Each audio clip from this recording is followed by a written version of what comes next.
So this is a follow-up video to the landing. Wasn't Pegasus Bridge for my army.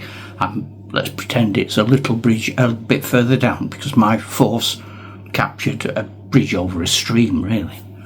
And I've written up what happens next.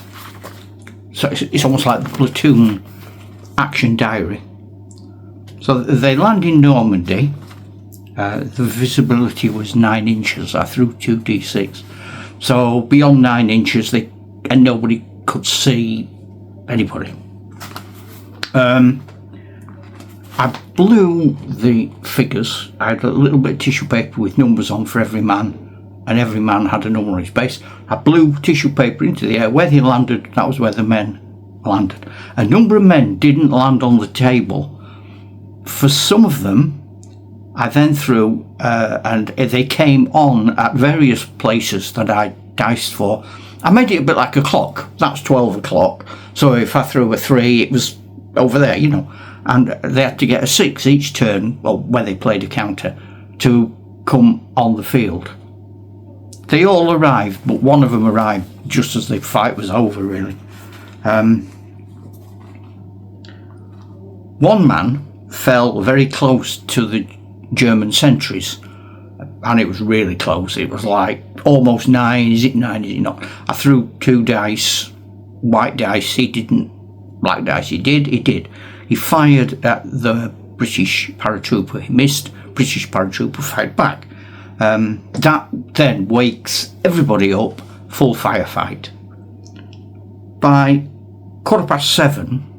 And you can see the video of the actual action before this one. And somebody was saying about numbering them. What I've done on this playlist, and it's only on this playlist, I'm putting the oldest first, which means that if you watch them at any point, the first one to come on will be the oldest, and then if you let them run, you could watch the whole story unfurl.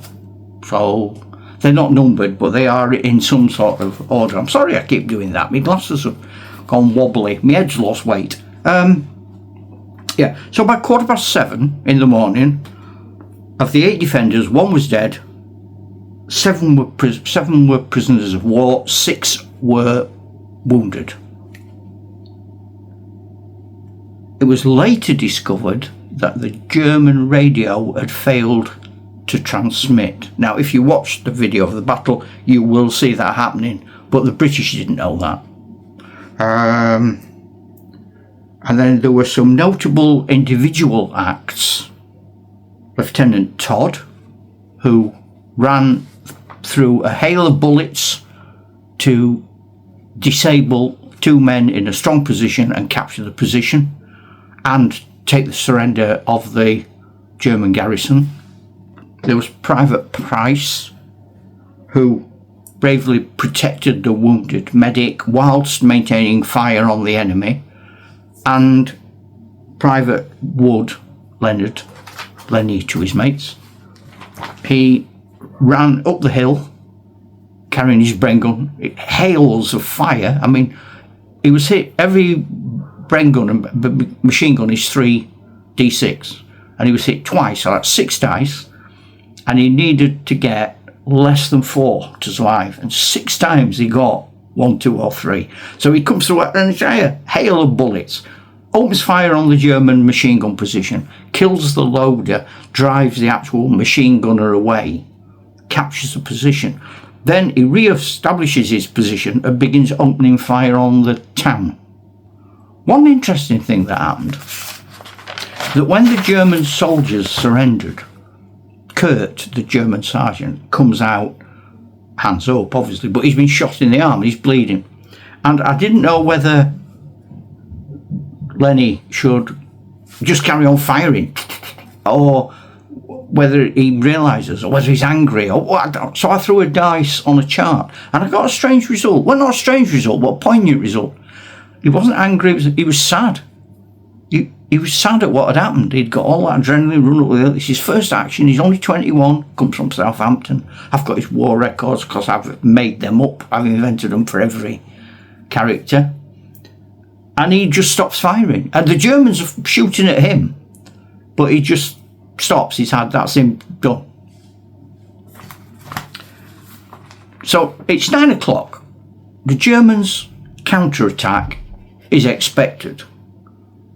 And Todd's orders are hold until relieved. So what I do now is every hour I'm going to throw 2d6. If the white dice is a 6, it's the British Third Army coming to relieve. If the black dice is a 6, it's the German counterattack. Blow me down. First time I throw it, white 6. The Third Army arrive 10 o'clock. That doesn't happen in real life, but hey, this is a game. So amazingly, forward relief column arrives. Private Ellis, the medic, is treated at the bridge. I was reading about this. The medical facilities and treatment of the dead on D-Day was really well organised. So ambulances arrive.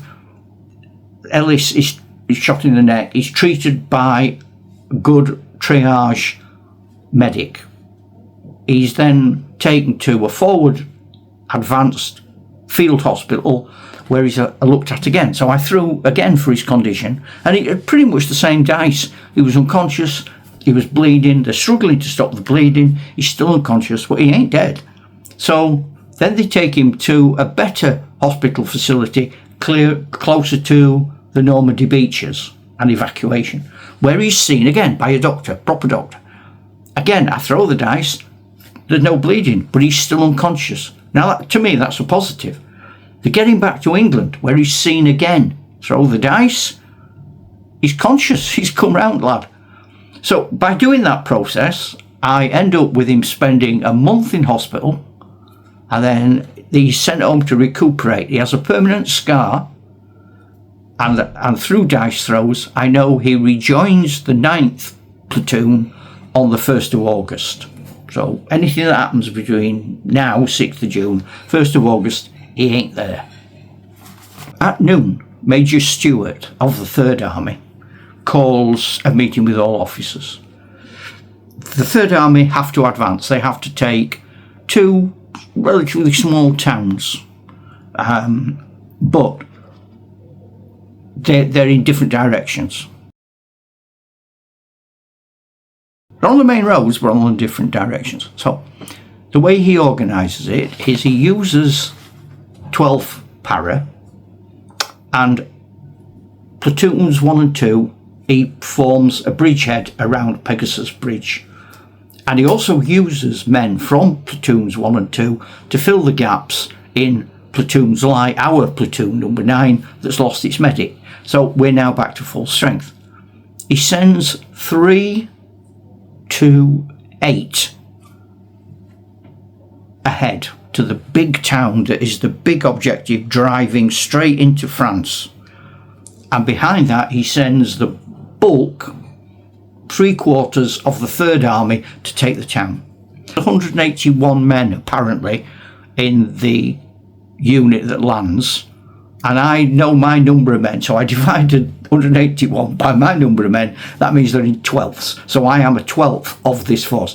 So I'm going to send platoons 10 to 12 into the woods and ahead of the main part of the Third Army who are going along to that village. 9th platoon, this is Todd, this is us, these are our orders.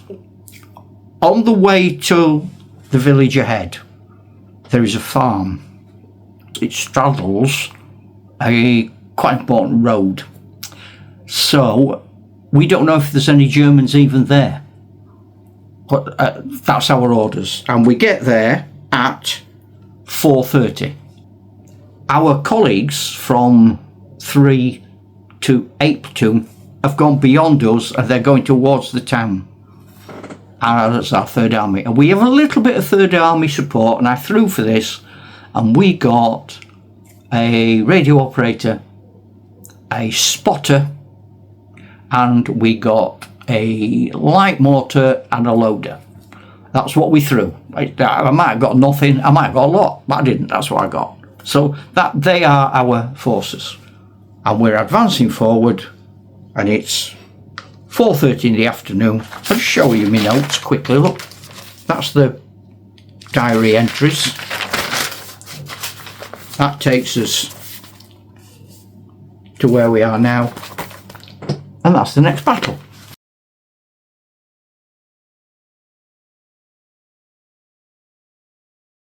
Okay, so a lot of people, well, a lot for me, have asked about the fate of the wounded and the prisoners and so on from the last action, and that's what this is. I'm just telling you about it. Okay, see you soon. Ta-ra, Chuck.